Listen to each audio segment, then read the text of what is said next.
And thank you for joining us again. This is Dr. Tommy's Show live from Wesley Chapel, your concierge medicine morning show. This is the afternoon version. Tried to do a show earlier today. I apologize if you saw that. Had a little technical difficulty and had to abort. It's okay though, because Tracy had to go, but we have special guest, Mr. James Pepio is joining us. James, how are you doing? I'm doing well. Good afternoon, everybody. So James is here because we were talking about some sporting events personally, and so I decided, let's watch one of my favorite sporting events of all time. So if you're watching at home on the show brought to you by Atlas MD, which is the preeminent software for membership medicine, which is an EMR, which is a billing service, which is a messaging service, which is a way I can talk with James whenever he wants to, whenever I want to, because he's a member. That's what we use. And Atlas MD is available to you for 60 days. If you're a membership medicine doctor, just go to AskDrTommy.com, click on special offer for Atlas MD. I want to show you something. This is one of my favorite fights of all time. Get it on is right, Jim Hill. So here we go. This is George Foreman and Jerry Cooney. And James, you said you don't know when the last time you saw this. Have you ever seen it? I'm sure I have. Big fight fan. So this fight was 1990, and it basically was, they would have called it the two geezers at Caesars. It was the derogatory name for it, because George Foreman was 40, which at that time was considered ancient, and Jerry Cooney, I believe, was 32 or 33. I think he was 33 years old. So how about that? That was not 1990. That's what they thought was a old athlete, but not anymore, right? No, not anymore. I think Foreman's a big reason for that. I think you're right. Yeah, Foreman was able to basically break down those, I don't know, call them prejudices, but he was able to show people that when you were older than was mostly considered a prime age for a lot of people, that you're not necessarily beyond your prime.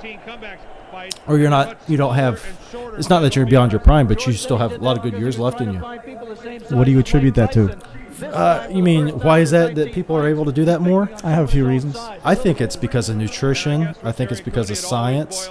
And I think it's because of the mental hurdle that people like George Foreman were able to help people get over. What do you think? I agree with all of that. Certainly, sports science has evolved, and if you look at all the other sports, there are more and more aging athletes. You look at even the combat sports like mixed martial arts. There are guys fighting into their mid-40s. Mm-hmm. So clearly, sports science is a big part of it. But, when you think about the kind of wars that fighters used to have back in the day, and they would fight 3, 4, 5 times a year. Right. If you look at some of the champions now, especially in boxing, they might have one fight every 16 months. They've also limited the rounds, and I think the fighters take less abuse because there's more awareness around concussions and things like that. So I think that contributes to athletes playing longer as well. Yeah, I think a lot of it, too, is like you were saying, has to do with the science, quote unquote, behind sports, and that, before, you're talking about concussions, how normal was it back in the old days, quote unquote, for fighters who had concussions, but football players, for instance, just to play through it. Jerry Cooney, George Foreman fight is going to be Here's really George. A good matchup, because you imagine puncher against puncher. Big guy against big guy. So George Foreman, like we're saying, he was 40 at this point, and that was considered ancient. Now he's not. I mean, now 40 is. I mean, I don't watch a lot of NFL football, but there's a lot of look, Tom Brady, for instance. Sure. I mean, just looking at what he did recently, and he's 38. Back in the old days, 38 was considered. There's no way a quarterback would be considered still in his prime at age 38. He's been lucky to have an offensive line for 15 years that has protected him pretty well. Yes, that helps too. So the George Foreman fight and Jerry Cooney, like I said, was called Two Geezers at Caesars by the people who viewed it derogatorily. And Jerry Cooney was a former number one contender. We were talking earlier. You remember seeing him fight Larry Holmes. I remember when he knocked out Ken Norton. Oh, poor Ken Norton. It was in the first round, and Ken Norton got stuck in the ropes, and he took a savage beating. It was merciless. The ref should have stopped it, but he took a pounding in the corner. And Ken Norton at that time was 38, and he looked it. For whatever 38 was supposed to be back then.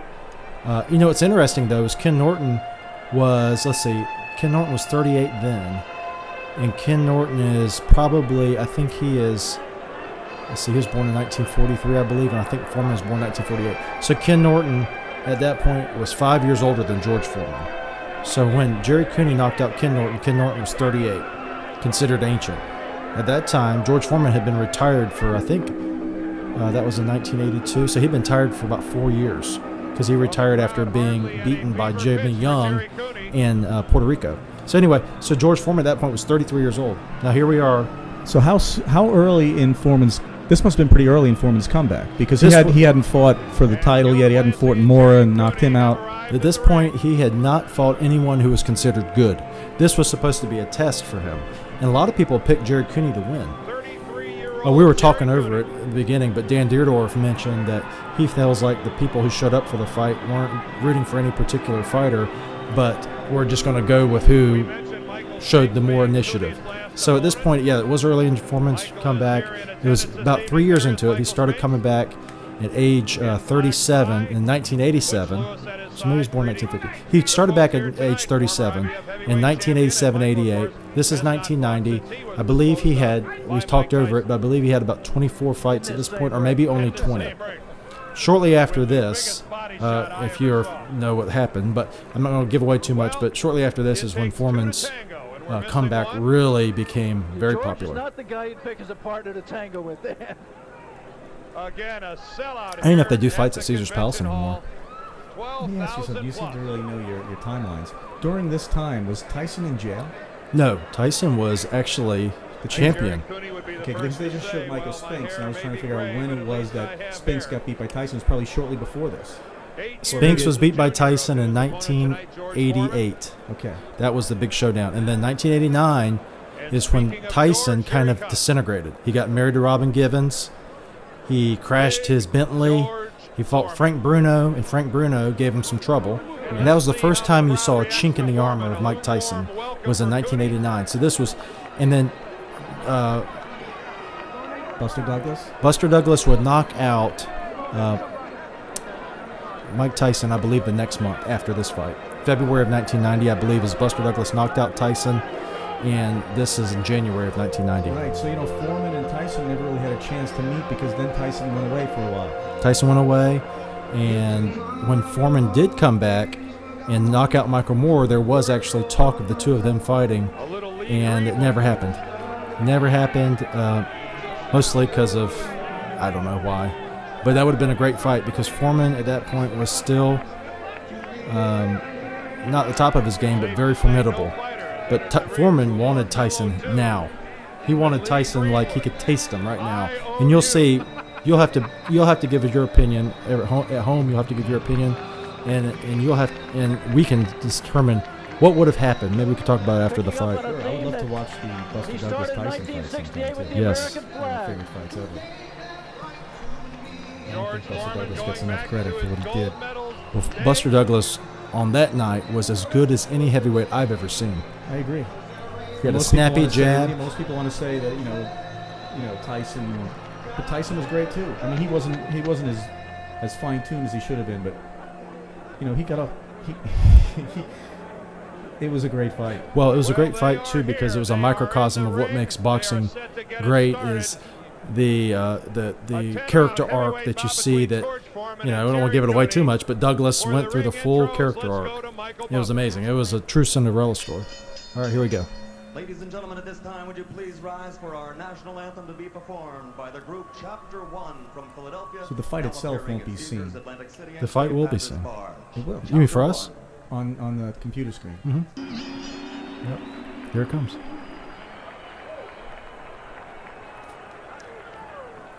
So for you watching at home, this is 1990. Jerry Cooney, former #1 contender, versus George Foreman, comebacking former heavyweight champion. And I'll shut up for now. Evening by way of Caesars in Atlantic City.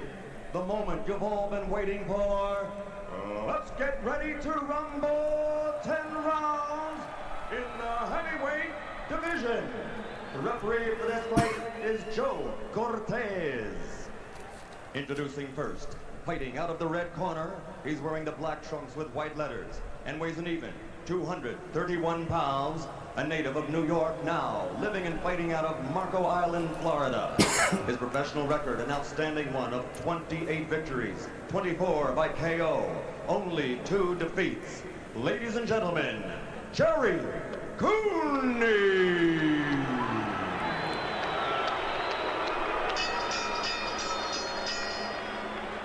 And his opponent, fighting out of the blue corner. How much do you think he weighs? Wearing the white trunks with blue and red trim. Well, and give it away weighs there. 253 253. pounds. He's from Pretty Marshall, solid. Texas. This Olympic gold medal champion has a professional record of 64 victories, 60 by knockout. Only 2 defeats in his career. He's the former heavyweight champion of the world, George Foreman. Oh, yeah. Do you? No. Crushed Norton. Jimmy Young. All right, Jerry and George. One was a KO, one was a decision. Including Muhammad Ali. Protect yourself at all times. Shake hands. Good luck to both of you. He was a tricky fighter, they called him. That was the closest Jerry Cooney has come to looking at an I think opponent Jimmy Young during actually the, fought, referee's instructions. He almost looked George Foreman in the eye. Cooney, and an too. odd crowd in I attendance think here Cooney may have tonight. killed him, Very though. subdued. I don't very think they muted. came to I think root. Cooney may I have think knocked they out came Jimmy to Young. watch. Don't predict. I'm sure they'll get behind whoever Jerry the Cooney went on a aggressor is tour in the of beginning, elderly and heavyweights early in his Here career. we go. George immediately going to the crossed arms, the stance that he's favored throughout. So Jerry his Cooney was called the Long Island left 20 hooker. fight comeback. His bread and butter There's was the the big left hook. by Jerry Cooney. 6'7", very tall Obviously, fighter. that cross-arm defense is a trademark of George's trainer, 76-year-old Archie Moore, one of the all-time So, cliche, but kinda really interesting one is of the that- all-time boxing greats. Jerry Cooney's trainer for this fight was Gil Clancy, who And of trained course, that Foreman crossed during arm, Foreman's George used comeback it after he lost to effectively, Ali. fighting the much shorter opponents that he's faced up to now. Jerry You'll see him in tried the to dig for corner. first time the left Gil hook to the Clancy, body. he That recently really was passed his away. best punch. Great cut man and trainer. Jerry moving to his right, also not something that's very natural to him. But it's realize movement you were that's such a designed by his boxing trainer, star. Gil I'm Clancy, to impressed. confuse George Foreman, I know to keep him off balance, and Probably more about therefore boxing than nullify almost his power. anything. And you touched a key word there, Alex. There we go. Balance, something that Gil Clancy has said that he really wanted to Foreman work on landed a with little bit Jerry of a Cooney. cuffing right hand Well, over there's a Cooney's left ear. from George Foreman. A little short left hook in there. You'll see what happened with Foreman that. jab, he has But he a wakes very up Cooney, heavy and Cooney kind of strong snaps out of snapping it. jab Cooney when he was wants to said to be throw it and lands quite it, gets tense it prior home. to the fight by Gil Clancy. Tremendous punch. Jerry Cooney at times also jabbed well. Cooney most doesn't notably get with enough credit Larry either Holmes. for as good as he was, because he was clumsy at times, but Well, he had a Foreman, lot of great fighters. Good left to the body. Foreman said by it's the hardest Cooney, and puncher he's then ever he came faced. upstairs and You can see his jab is hard. He throws a stiff Mouthpiece is jab. out. We're gonna and he's got reflect such the leverage. Look how mouthpiece. tall he George Foreman doesn't know is. what it He's is as yet. big Gil as a Clancy power puts forward. Jerry's mouthpiece Tall as a in. power forward. Lost it about 20 seconds But he's ago. got so much George leverage said, when I'm he not throws gonna that waste the hook. energy walking all the way over to that corner. And replacing the mouthpiece, a new rule. Ordinarily, the fighter would have to fight without the mouthpiece for the remainder of the round. Well, there's that jab of Foreman again getting in. Ooh, nice George, hook to the body. We have to say right here, and not just in contrast to Jerry Cooney, George is a little bit quicker than he has been in his 19 fights of his comeback. That wild If amateurish Foreman knocked you out right with to the his body. jab, he did that to Moore. He threw Yes. that punch when he was a world champion. Foreman's jab was as potent as most people's straight right or overhand right. Ooh, nice hook there. When you look at, and there's a couple left and a right to the body by George Foreman. That jab lands but really doesn't do anything, didn't have anything on it. And that's really a trademark of Foreman's punches, Alex. You could almost see Jerry Cooney thinking there a moment ago, damn, he was along the ropes. Wait a minute, I am not supposed to be on the ropes. Let me get out 30 of here. seconds And he did, left, and before Foreman was able to Cooney's take about to advantage pop of it. Foreman. But again, Jerry in a corner. And that time, Jerry got a little left hook in and he wobbled Big George. First damage to either fighter done by Cooney with an inside left hook to Foreman's head. The final 10 seconds of the first round. There was a big right to the ribs by George. So Foreman later said that that punch hurt him so badly that he didn't feel anything. And he knew that was a problem because he went over to the corner after this round, during this round, and he was trying to bring the feeling back in the left side of his body. Because that punch didn't look like a lot, but that punch was so powerful that it basically numbed the whole left side of his body, including his lower leg. You hurt him bad, you know. So there's Gil Clancy. You can't get discouraged hitting him in a shit. You can't get discouraged hitting him in a Oh, blocked that up. Let's take a look at So the watch this. mouthpiece, being Boom. knocked This is out. earlier in the Jab fight. by You didn't even see it, George Foreman. but Then see the that? That's that second jab. behind See? it. just a little kind of hook jab, and he just out. bust his mouth Action loose. late in the round. Watch the inside left hook by Cooney. So watch Cooney's. This is there. Cooney.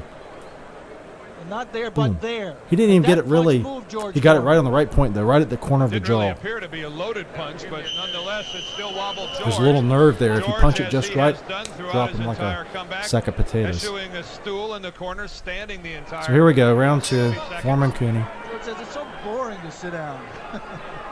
Well, George has appeared to be bored through these past 19 prior fights. He Yeah, just, not in this one. He oh, came there's in, a good left counter by Cooney. Foreman, during that round, he came in later here, said that he's got a little much scared more now. serious So you look could tell he's a than little bit any more of his animated. previous 19 fights of his comeback. Foreman is. And he better be serious because he's got millions and millions of dollars at stake here. Well, they both do. But George didn't need this fight to fight Tyson. He was going to get that Tyson fight, amazingly enough. He was going to get it anyway. He's risking everything. Little inside uppercut, barely missed. Well, there's a Overhand good right. right lead by George Foreman. It doesn't do a whole lot, but it definitely scores. Ooh, nice right Another cross. by Foreman. And Jerry Cooney has his left hanging a little low. So one of Foreman's tricks in his Gets it back comeback up. George used to be putting to pressure throw an on overhand Cooney, right backing him around in the an ring, attempt just to by make the guy walking in. duck. Jerry So watch what far happens. has not chosen to stand his ground and trade punches. He's been He fighting did that his against spurs. Michael There, standing his ground, Evander Holyfield, and punching, almost and then clipped trying him. to move Just out of the being way. And Obviously, there is the big roundhouse left, the trademark. That was a punch nice of hook by George Cooney. Foreman. Ooh, nice that left hook to the low body. blow by Cooney went undetected by Joe Cortez. Oh, there he goes. An overhand right, left inside uppercut. by Foreman. Oh, and look at the left, come up and slice the left. And Jerry Cooney's in big trouble. He's ready to go. Boom. And there he goes. What put him down? Left jab. And he is badly hurt. If you have children at home, you may want to avert their attention at this point. This is one of the most. Clubbing right hand by Foreman. Now let's see if he's learned anything Foreman about how to walking through the survive, 'cause park. He's got a minute and 8 seconds left. Oh! Boom. It has Like he was going to get the paper. And I don't think this fight's over. This fight's over. George Foreman blows away Jerry Cooney in the second round. Yeah, I'm sure Cooney's still And feeling he came that. over here to ringside and day. winked. Yeah, Cooney's a great And guy. Jerry Cooney is He has not a close to foundation getting up. for fighters. It's called FIST. 57 seconds of And the it's an second acronym for, round. I'm not sure what it is, but it's basically to help George Foreman, fighters after their careers are over, basically find a Made purpose. believers of some. I don't know how many, but He made blew believers away of some. Jerry He Cooney. grew up on Long Island, so Definitely yes, Jerry Jerry Cooney. Cooney was a legend. And he gets up. Jerry Cooney is We'll hear a little bit of Foreman after the fight. So, anyway, that was 1990. George Foreman, Jerry Cooney. George Foreman, after this fight, like we were talking about, George became Foreman, more mainstream in the terms of the writers. 20th fight of his comeback, his 20th 19th fight. knockout. It was a Only quick the fight, but that was decision an to exciting Everett fight. Martin. What I liked most about Foreman was during this time was that he was And George Foreman attempting to defy discredited time. for the most part by the It media. is a crowded But ring, but we'll get up to he ring was order. able to overcome that and basically still be 20 in a row, 19 by KO, Big He wasn't taken seriously. It was more of a publicity stunt. That Right. That's the way the media treated it. At first. lifting up his It's like we lost our promoting running feed. weapons there. Jerry Cooney on his feet. Let's see. Let's take a look at the first knockdown as the two fighters there embrace. Jerry with a smile on his face. So that was but George he has Foreman, to be Jerry terribly Cooney. disappointed. And First knockdown. Watch the inside right hand. Foreman again walking to Cooney. I'm sorry, left got him in trouble. It was a left hand inside that first got him in trouble. And then George didn't waste any punches. Very accurate. 3 punches, they all landed and they all kept Cooney in trouble. And then a swinging right hand and helpless and down. George Foreman did not miss one punch once he had his man hurt. But it was the left that sliced between the gloves of Jerry Cooney.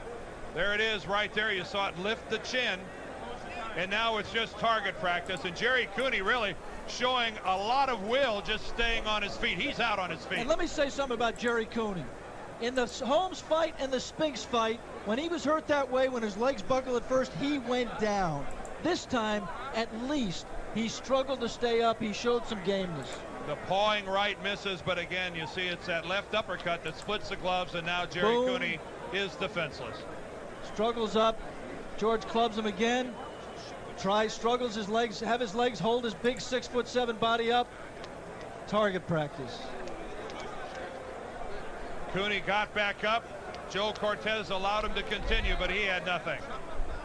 From a different angle. So that was George Foreman, Jerry Cooney, and jab up the middle, right hand. Let's see the highlight of the second knockdown. They haven't shown that yet. okay.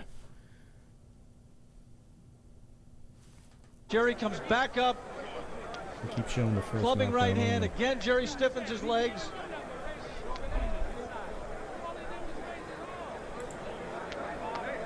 That's still the first knockdown, I believe, Dan.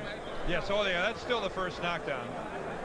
Looks like they may have taken a video down. Cortez came in, gave Cooney the count. Bill Clancy there Cooney telling Jerry what he did wrong. Said that I could continue. Cortez Yes. allowed him to continue, and then, of course, this is the result.